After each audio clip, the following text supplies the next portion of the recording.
嗨，大家好，我係 Bob，歡迎你返到嚟5分鐘計量經濟學。喺個節目裏邊，我哋會探討基本嘅計量經濟概念、估算方法以及識別策略。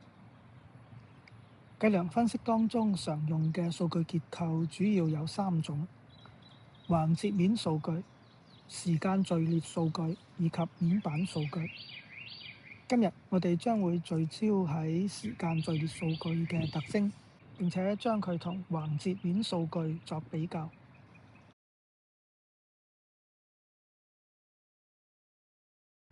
以下係一個時間序列數據嘅例子。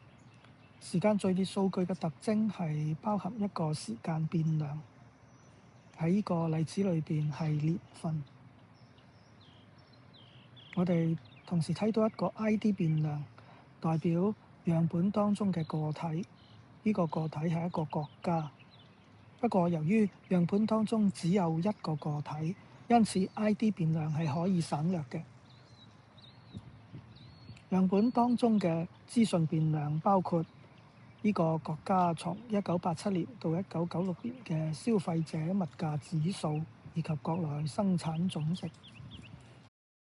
時間序列數據嘅一個重要特徵係，數據通常係以固定嘅頻率記錄。喺呢個例子裏邊，數據係按照年記錄嘅。其他嘅時間序列數據可以係用月、週或者日，甚至小時作為單位。關鍵係觀察值之間嘅時間間隔必須一致，亦即係話數據係喺相同嘅時間間隔收集。另外一個重要嘅特徵係時間序列數據必須按照時間順序排列。時間順序喺時間序列分析當中非常重要，唔能夠更改。喺時間序列分析裏邊，我哋經常會將資訊變量對時間變量作圖。例如，我哋用美國都市消費者嘅 CPI 對時間變量作圖，會睇到一條隨時間上升嘅趨勢線。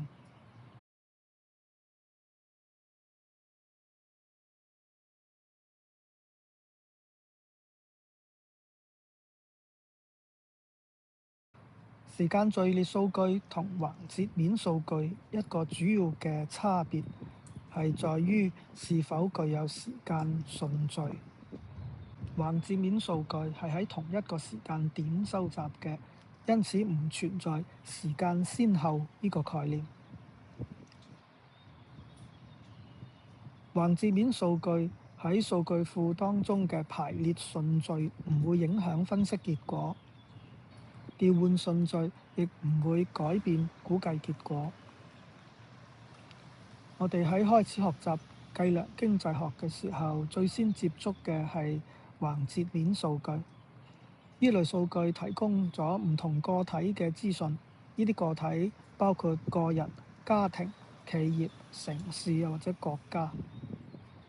例如，呢一個數據集包含咗3094個個體喺1990年嘅收入、婚姻狀況、性別以及受教育年數等資訊。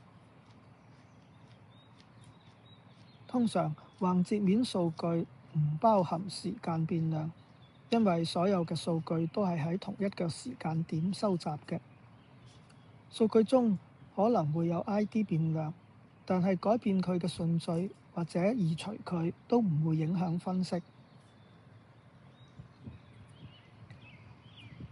對於橫截面數據，唔能夠好似時間序列數據咁樣繪製時間趨勢圖，但係我哋可以視覺化變量嘅分佈。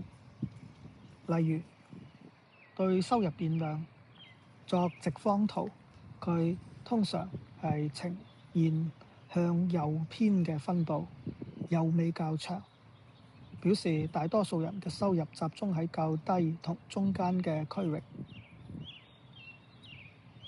今日我哋比較咗兩種重要嘅數據結構：橫截面數據以及時間序列數據。橫截面數據係喺同一個時間點觀察多個個體，而時間序列數據係喺多個時間點觀察同一個個體。兩種數據嘅特點唔一樣，計量經濟學家發展出咗適合呢兩種數據結構嘅回歸模型同估計方法。多謝你收睇一期嘅5分鐘計量經濟學，我哋下期再見。